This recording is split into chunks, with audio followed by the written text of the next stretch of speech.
Seenaan akkanaa dhuguma ni jira jettanii amantuu?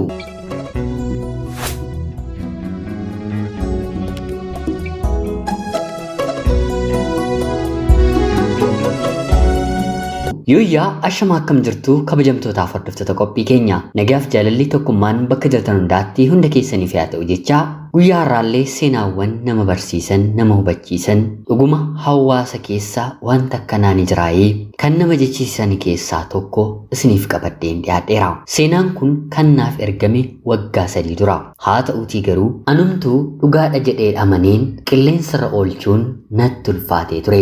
Haa ta'uutii garuu namoota seenaan kanaan olii mudate qabatamaadhaan argeen gaafadhe jennaan edaa seenaan kunis dhugaadha jechuudha jedheen faayila kiyya keessaa barbaadeen guyyaa har'aa bifa kanaan hin qindeesse. Kana duratti xiqqoo tuttuqaa seenaa akkanaa kan qaban dhiyeessuuf yaaleera. Isumayyuu hedduun namaa seenaa sobaatii jechaa turani. Har'allee seenaa kana yeroo dhageessan bitaa kan isinitti galu tokko lama miti.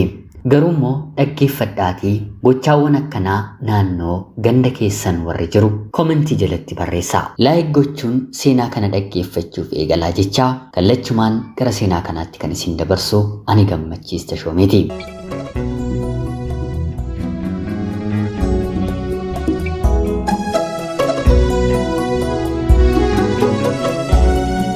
Yeroodhaaf maqaa kiyya himachuun barbaadu kanan dhaladheetti guddadhee Jiituu Magariituu Oromiyaa keessatti barnoota kiyyas kutaa 1 hanga 8tti seeraan baradheera. Kutaa 8 akkuman seenetti garuu haati kiyya dirqiidhaan gaa'elatti akkan seenu na taasiste. Dhaloota 4 booddee koo haadha koo haadha koo yookiin immoo akkoo haadha koo yookiin immoo akkoo kilee koo haadha sheerraa kaasee heddi keenyi guutummaa guutuutti budaa warra nama nyaatan jedhamna. Maatiiwwan kiyya kunneen heddi arfan hangafa ta'anii kan dhalatan maatii isaaniif dubartoota ta'aniiti. Dhalatanii haga du'aniitti akka daa'imaa sireerratti fincaa turanii hanga du'anitti jechuudha. Anis hangafa ta'een haadha koorraa waan hin dhaladheef hanga umurii koo waggaa 22tti sireerratti nan fincaa'a. Sababa kanaatti haadha akkoo kilee koon alatti sanaa gadi kan dhalatan ana dabalatee gaa'ela keenya diigneerra. Keessumaa immoo haati koo abbaa manaa 6 heerumtee hiikteetti. Akkana ta'anii nama waliin jiraachuun baay'ee ulfaataa waan ta'eef haa ta'uutii garuu maatii keenya keessatti kuni akka safuu waan qaaniitti ilaalamu otoo hin taane ayyaanni warra haadha keenyaa siif ta'ee sirra bu'ee wal jedhu. Dhageessanii ni beektu yoo ta'e warreen hafuura hamoo kanatti amanan waggaa waggaatiin yookiin immoo baatii baatiitiin akkuma gosa hafuura hamaa itti amananiin kan maatii keenyaa budaa kan jedhamu gibira ni kanfalu. Maatiin kiyyas dhaloonni kun arfan waggaa waggaan hanga lubbuun jiraniitti ijoollee daa'ima itti bareede ija isaaniin waraanuun ni nyaatu. Tarii dhageessanii beektu yoo ta'e daa'imni tokko namni haaraan keessummaa ta'ee baadiyyaadhaa yookiin immoo bakka biraadhaa yeroo dhufu ni dhukkubsata. Namoonni hedduus amala haaraa daa'imni yoo fide budaatu nyaate moo jedhanii bakka garaagaraa geessu. Wantoonni kun hin jirani jedhees kan amanu nama hedduu ijoollee isaa ijoollummaan lubbuu kan dhabu tokko lama miti. Yoo hubattan yoo beektan ijoolleen dhalatanii torbee lamaan torbee tokkoon ulfa haadhaa keessatti du'uu ni danda'u. Harka caalaa iji hamaan budaa jedhamu kun yoo laaledha. Keessumaa namoonni amantaa isaaniitti jaboo hin taane yeroo yeroodhaan hafuura kanaan otoo hin beekiin miidhamu. Maarreegaa kana ni dhaqqabadhe haadha koodha. Haati kiyya dhiira 6tti heerumtus ijoollee dubaraa 2 qofa godhachuu dandeesseetti. Ollaan naannoo keenyaa gonkumaa mana keenya hin seenu. Warra budaa maqaa jedhus qabna. Kanatti maatii keenya keessaa kan qaana'e yeroo jalqabaadhaaf ana qofaadha. Haati kiyya akka ayyaana maatii ishee ta'etti yoo kabajuu yoo isaaf bitamuu baatte akka duutu ijoolleen ishees akka dhumanitti yaaddi. Dhugumas hafuurri kun yoo kabajuu didan hanga isatti amananii jiranitti isaan balleessa. Haadha koo biratti immoo kana qofaa otoo hin taane jabaatee mana qaalluu jira jedhame bakka isheen barbaaddee biyyaa biyyatti hin deemnee fi hin qabdu. Darbees haadha ishee akkoo ishee akaakilee ishee warra du'an hafuura hamaadhaan harkisuun waliin illee ni haasofti. Mana keessa dubbii tokko kaasnee taphachaa yoo jirra ta'e kuni kanadha otoo jennuu lakki akkanadha haati koo gadda akkas naan jetteetti akkoo kileen koo akkana dubbatteetti jettee haasoo isheen isaan waliin haasofte nutti haasofti. Anaa fi obboleettii koo biratti ijoollummaa keenyaa kaasnee dhagahaa waan guddanneef homaa tokkoyyuu nutti hin fakkaatu. Anis akkuma haadha koo jabduu ta'uu nan barbaadan ture. Haati kiyya bara jireenya ishee keessatti si'a 3 qaalluudhaaf ulfooftee qaalluun sun dhiiga daa'ima gadameessa ishee keessatti uumamee waan barbaaduuf daa'ima jabaatee dhiiga sana aarsaa kennuufiif gadameessa ishee keessaa baastee kenniteetti. Kana qofaa miti haati kiyya bineensa waraabessaa ofii farda kiyya jettuun guyyaanni ishee fudhachuu dhufu halkan erga namni ciisee nutis wallaallee karaa mana duubaa baatee yaabbattee magaala keessa naannoftee galti.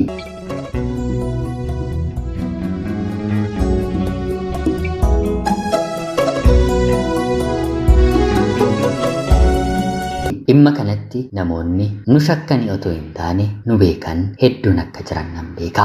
Kan maatiin keenya hiddaan budaa akka ta'an beekame. Akkoon kiyya halkan waraabessa yaabbattee otoo deemtu namni itti dhufee jennaan naatee waraabessa sanarraatii yeroo kuftu waraabessi sun fiigee mana ishee gallaan achumaan nurratti beekame. Afurumti budaa kun nama sirriitti isa tajaajileef waan inni barbaadu sirriitti godheef aangoo dabalataa kenna. Maarree haati kiyyas aangoo dabalataa kana argachuuf aanaa biyya kanaa waamuu kan hin barbaanne aanaa Oromiyaa keessaa tokko deemtee bofa yoo xiqqaate dheerinni isaa meetira 2 ta'u bifaan garagara ta'e 6 korojoo yookiin immoo shaanxaatti uffata fakkeessitee Finfinnee qaxxaamurtee kutaa qobaa mana keenya keessatti qopheessitee sooruu eegalteetti. Haa ta'uutii garuu 5 waggaa otoo hin guutiin jalaa kan du'an yoo ta'u tokko garuu hanga haati kiyya duutuutti waliin ture. Kun hundi seenaa gabaabaa maatii kiyyadha. Amma immoo gara kootti isin dabarsa. Hawaasa keenya keessatti budaa waan na taaneef anis maatiin koos quba nutti qabamaa namoota jiraannudha. Haa ta'uutii garuu haati kiyya gochaa raawwattu kana akka ulfinaatti waan ilaaltuuf ganduma nuti jiraannu keessa maatii sooressaatti heerumuu qabdanaan jettee hafuura namni tokko akka si jaallatu itti argamu mana qaalluu deemtee dargaggeessa bareedaa maatiin isaallee nama gaarii ta'an itti akka heerumuuf hafuura sana ergite. Hojii seexanaaf ajaa'ibaatii maatii lolee mana keenya ooluu mana keenya buluu har'uma ammuma sinfuudha jedhee na rakkisuu dargaggeessi kun eegale. Haati kiyyas hojii harka ishee ni beekti waan na ta'eef kan inni nan sifuudha maatii kiyyarraa dhimma hin qabu kan jedhe ati maal waan taateef daree dafii heerumiitii dafii irraa dahii naan jettee.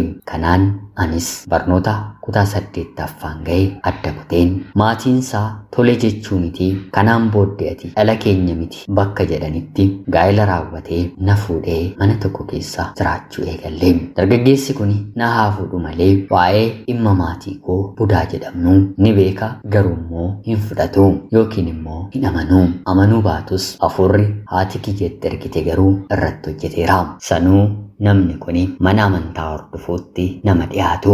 Nama kana waliinis waggaa 2 waliin hin jiraadhe. Haa ta'uutii garuu haati kiyya kan feetu daa'ima godhachuu hin dandeenye. Turtii waggaa 2 kana booddee haati kiyya ayyaana keenya yookiin immoo isa ati siree irratti fincooftu si jibbeetu si bira gahuu didee kanaaf gahuu dadhabde malee daa'ima akka deessu nan beekaa naan jette. Anis haadha kiyyaan lakkii kanaaf na jibbee miti yeroo wal barbaannu walumaan ciisnaa akka inni icciitii koo kana narratti hin beekneef immoo lafa buufadhee rafaa yeroo hedduu sa'aatiitti waan kun na mudatu waan nan beekuuf hanga ammaa icciitii koo kana narratti hin beekuu jedheen isheetti hime. Yeroo kana isheenis turi dhiisi waantan godhu natu beeka jettee abbaa manaa kiyya ajjeesuuf tooftaawwan garaagaraa hafuura hamootti fayyadamtee irratti raawwachuu eegalte. Jalqaba irratti hojii akka inni hin hojjenne sammuunsaa akka jeeqamu mataa dhukkubbii hamaa itti argite. Kanaan gara baatii lamaa erga dhukkubsatee booda haadha koodhaan jaarsa keedha jettee erga natti heerumsiistee maaliif akkana na jalaa gootaree jedhee yeroon gaafadhu kan itti ergise ni dhiisiste. Haa ta'uutii garuu fuula haati kiyya abbaa manaa kiyyatti argisiistuun abbaan manaan koo haati kee kanaan booddee mana kana utuu galuu dhiiste yoo jedhee na gaafate. Yeroo kanaanis dhukkuba keerraa kan si fayyise isheedha jechi jedhu afaan koo keessaa bahe. Yeroo kanannis maal gootee jedhee gaafate. Anis kana booddee itti dubbachuurraa of hin qusadhe. Haa ta'uutii garuu abbaan manaan koo namoota gaafatee nu shakkee gocha haadha koo baruu eegale. Kanaan anis haadha kiyyaan mana koo kanaan booddee hin dhufiini abbaan manaan koo akkana naan jedheeraa jedhee yeroon itti himu akkasii eenyutu bakka kana si fideeti eenyuun jibbitaa jettee walakkaan qaama isaa naafa akka ta'u abbaa manaa kootti hafuura hamaa argite. Anis hojii haadha kiyyaa waan hin hubanneef mana yaalaatti maallaqa inni qabu qabeenya isaa gurguree yaalchise. Haa ta'uutii garuu abbaan manaan koo fayyuu hin dandeenye. Si'a sadaffaa ofiin ittiin duutu haati kiyya abbaa manaa kiyya ajjeesuuf summii nama ajjeesu fiddee dhuftee kana nyaatatti dabalee kennii fi ati garuu akka hin nyaanne jettee na akeekkachiistee deemte. Anis summii sana fuudheen boolla mana fincaanii keessatti gateen haadha kiyyaan kenneeraa fi jedheen ishee sobe. Haa ta'uutii garuu hafuurri mana ishee keessa jiru yookiin immoo bofti hafe suni intalli kee akkam na sobdi jedhee haadha kiyya hedduun namni mana keenya waan hin jirreef yoo iyyitees dhufee namni waan hin dirmanneef lubbuu ishee galaafate. Battala haati kiyya duutu mana keessatti wanta ta'e ayyaanni ittaanu gara kootti akka darbu abjuu kiyyatti arge. Ati wanti haati keessiin jette gochuu waan diddeef abbaa manaa koo hin ajjeesu waan jetteef haadha kee ajjeesneerra naan jedhe. Sanaan booddee akkuma haati kiyya duuteen ollaan boolla du'aallee nuuf qotuu didee firri muraasti qofi gaddaa haadha koo irratti argamanii gaddaa yeroo deebinu garuu mana haadha koo namoonni gubanii nu eeganii kan mana jiru obboleettii koo qofaadha. Ishees ofittiin fudhadhe. Kanaan booddee abjuu kiyyaan afurri kuni dhufee kana naaf godhi naan jechuu eegale. Haa ta'uutii garuu ani wanta gaarii natti himaa waan hin jirreef wanta inni na gaafachaa ture fedhiisaa guutaafii hin turre. Dhumarratti akkuma abbaa manaa koo gar tokkoon naafa godhe anaanis naafa na godhe. Kun immoo abbaa manaa kee ajjeesii jedhee waan na rakkiseefi dhumarratti anaan naafa yeroo na godhu taa'een boo'uun eegale. Maatiin kiyya amantaansaa amantaa hafuura hamaa waan ta'eef gara amantaa tokkootti maqeen waaqeffadheen hin beeku. Kanaaf si'a kana maqaa waaqa amantaa abbaan manaan koo amanutti dhuguma ati waaqa dhugaadha yoo ta'e harka koo miilla koo naa diriirsii jedheen kadhachuun eegale.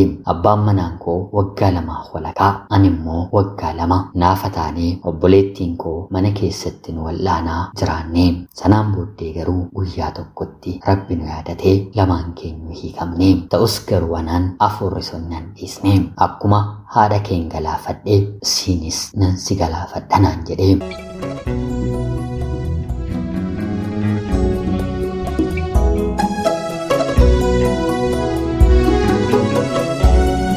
Turtii kana booddee garuu wantan arge wantan dhagaye hunda abbaa manaa kootti himaa waan nan tureef edaa dhugumayyuu akkuma jedhame sanyiin keessan budaadha ammaaf rabbi nama ariira. Kanaan booddee garuu mana koo naa gadhiisi jedhee anaa fi obboleettii isaa mana isaatii nu baase. Gaa'elli keenyis achumaan dhaabbate. Anis obboleettii kiyya qabadheen lafan dhaquun dhabe. Hafuurri anarra jiru cimaa akka ta'e firoottan keenya waan beekaniif mana keenya keessa seenee nu balleessa jedhanii waan sodaataniif anaan ofitti nan butanii obboleettii kiyya garuu fudhatanii. Yeroo kanatti hanga of ajjeesuuf yaalutti hawween ture. Haa ta'uutii garuu hafuurri kuni abjuudhaan natti dhufee siitiin salphaatti sin ajjeesu waggaa hanga kanaatiif sitti naasaanaan jedhee. Kanaanis summii qoricha nama ajjeesu si'a 2 bulbulee dhugeera. Haa ta'uutii garuu lubbuun koo na keessaa bahu miti dhukkubni garaa nan qabanne. Kanaan otoon jiraadhu firris ormis wanta nan jaallanneef biyya biraa deemuun qaba jedheen uffata kiyya qabadheen gara biyya biraa konkolaataa yaabbadheen deeme. Biyya biraatti namni nama hin beeku mitire icciitii seenaa koo dhoksadheen mana namaa galeen hojjechuun eegale. baay'ee kan nama gaddisiisu manan galee ijoollee waggaa 5 fi waggaa 9 tokko tokko qabu.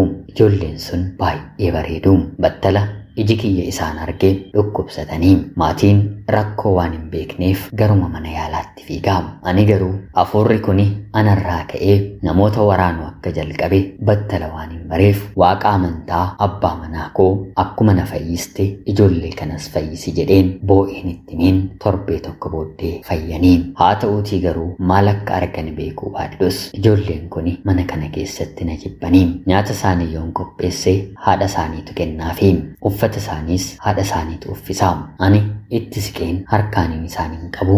Maatiin kunis maal sirraa arganiitu jedhanii ajaa'ibsiifatu. Ani garuu keessa kootti anaan otoo hin taane qaama narra jiru akka jibban natti dhagahama. Darbee immoo nattis tola. Kanaan baatii muraasa mana sana hojjedheen gara biyya hambaatti deemuuf paaspoortii kon ergadhe.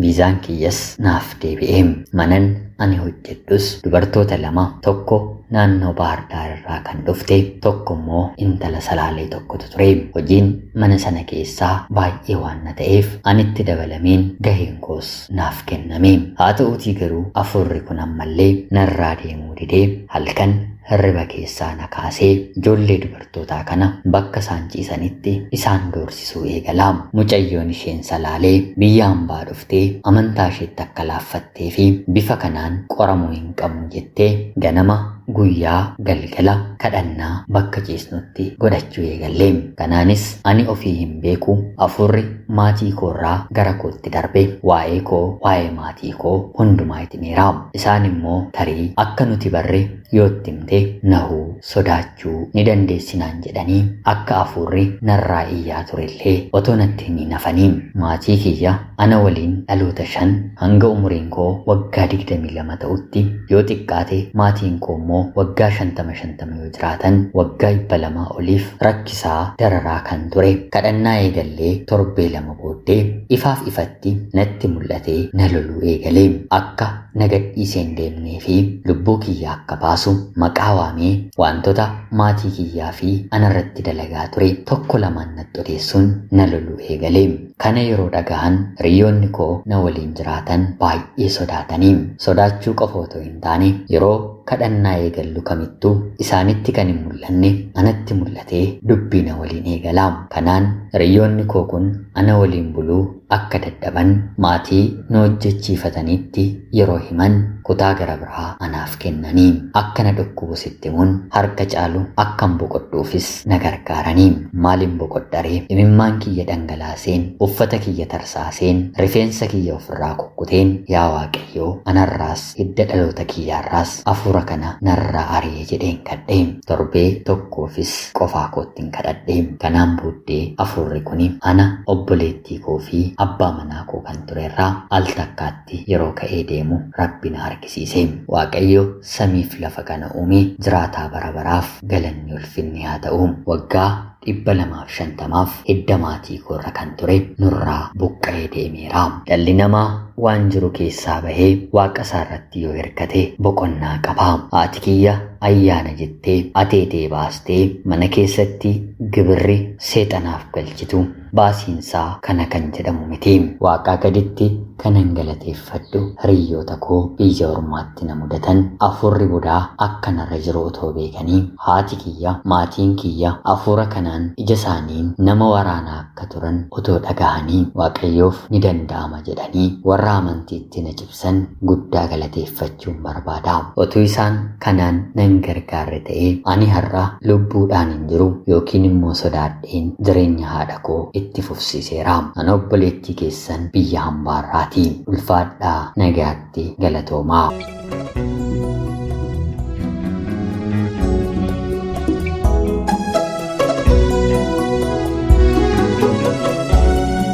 Egaan jaalatamtootaaf hordoftoota qophii keenya seenaa kanarraatii wantoota haaraa hedduu akka dhageessan akka hubattan homaa shakkii tokkollee hin qabu. Mee seenaa kana akkamitti ilaaltani? Namoonni waa'ee kanaa gadi fageenyaan beektanis komentii jalatti illee naaf barreessaa jecha waan hundumaarra hin jiru sirrii miti jennee nutis guutummaa guutuutti mormurra namoonni jaallatanii lafaa ka'anii wanta kana waan hin dubbanneef gochaan tokko immoo hanga nurratti ta'utti eeguun waan nurra hin jirreef gaafa kadhannu yaa Waaqayyoo gochaawwan hamoo akkasiirraa nu eegi jennee kadhachuutu furmaata. An akka kootti seenaawwan kanaa olii hedduu dhagaheen turtii booddee gara seenaa kanaatti deebi'een har'a immoo isiniifis dhiyeesse. Gamanumaan waa'ee seenaawwan akkasii yeroo dhaga'u gaaffiin tokko sammuu kiyya keessatti dhufa. Innis hammachiisaa. Oromoon ni hammata jedhama yookiin immoo bakkeewwan adda addaatti daa'imni dhalatee guyyaa 8 booddee mana qaalluu deemee ni hammachiisama. Maqaan mana qaalluu sanaatti mogga'eefis akka kennamuufi nan beeka. Har'a hedduun keenya amantaa Islaamaa yookiin immoo Kiristaanaa hordofaa jirra. Hammachiisaan daa'ima mana qaalluu geessuun akkamitti ilaalama? Gaaffii yaada kanaaf illee kan beektan yoo ta'e qofa komentii jalatti naaf barreessaa jecha. Qophii kana laayik gochuu hin dagatinaa. Seenaa gara biraatiin hanga walitti deebinutti bakka jirtan maraan turtii gaarii.